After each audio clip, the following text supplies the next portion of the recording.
Hi friends, நான் உங்கள் இந்திரா பேசுகிறேன். இன்றைக்கி நம்ம எளிமையான ஒரு ப்ராக்டிஸ் பார்க்க போகிறோம். இதை எதுக்காக நம்ம யூஸ் பண்ணலாம் அப்படின்னா, ரொம்ப நாளாக நான் ஒரு விஷயத்த ஆசைப்பட்றேன், அது நடக்க மாட்டேன்து, ஏதோ ஒன்று தடுக்குது அப்படின்ற மாதிரி உங்களுக்கு ஒரு ஃபீல் இருந்தது அப்படின்னா, இதை நீங்கள் நிச்சயமாக ட்ரை பண்ணி பாருங்கள். இதுக்கு தேவையான பொருட்கள் அப்படின்றது வந்து ஒரு பவுல் எடுத்துக்கோங்க. பிளாஸ்டிக் வேண்டாம், வேறு ஏதாவது மெட்டலோ கிளாஸோ எடுத்துக்கோங்க. நல்லா ஓடுற தண்ணியாக இருக்கிறது ஒரு ஒரு டம்ளர் எடுத்துக்கோங்க. அண்ட் கல்லுப்பு எடுத்துக்கோங்க. நிச்சயமாக டேபிள் சால்ட் வேணாம். ஒரு டேபிள் ஸ்பூன் போரும். ஓகே, ஒரு ஸ்பூன் இருந்தால் போரும் தான். ஒரு சின்ன பேப்பர் அண்ட் பேனா எடுத்துக்கோங்க. அமைதியாக ஒரு இடத்துல போய் உட்காந்துக்கோங்க. எந்த நேரத்தில் உட்காடுறீங்க, எவ்வளோ அமைதியாக உட்காடுறீங்க, எவ்வளோ ஃபோக்கஸ்டாக உட்காடுறீங்க, இதுதான் ரொம்ப ரொம்ப ரொம்ப முக்கியமான விஷயம் இதில்.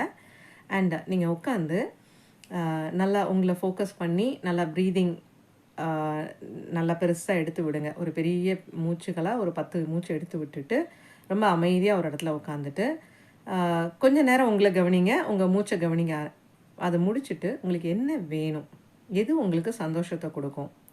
சில பேருக்கு வந்து லவ்வாக இருக்கலாம், சில பேருக்கு எனர்ஜியாக இருக்கலாம், சில பேருக்கு பணமாக இருக்கலாம், பண தேவைகளாக இருக்கலாம், இல்லை சில பேருக்கு கொடுத்த பணத்தை வந்து முடங்கின பணத்தை எடுக்கணும், பிஸ்னஸ்லேயோ இல்லை யார்கிட்டையோ கொடுத்ததை.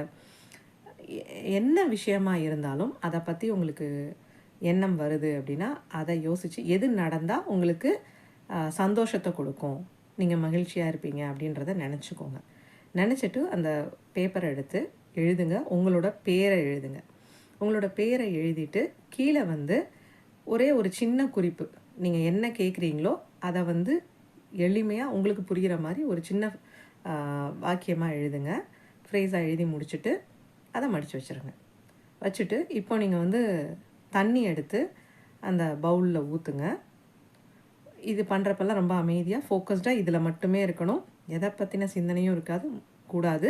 முக்கியமாக வந்து அடுத்தடுத்த வேலைகளை பற்றி நினச்சிட்டு வேக வேகமாக பண்ணுறது அந்த மாதிரிலாம் எதுவும் இல்லாமல் மெதுவாக நிதானமாக பண்ணுங்கள். தண்ணியை ஊற்றிட்டு உப்பை வந்து ஒரு டேபிள் ஸ்பூன் அதில் போட்டுட்டு கை வச்சோ இல்லை ஸ்பூன் வச்சோ நல்லா கலந்துக்கிட்டே இருக்கிறப்போ உங்களுக்கு நீங்கள் எந்த விஷயத்துக்காக நீங்கள் எழுதுனீங்களோ அதை திரும்பி நினச்சிக்கோங்க.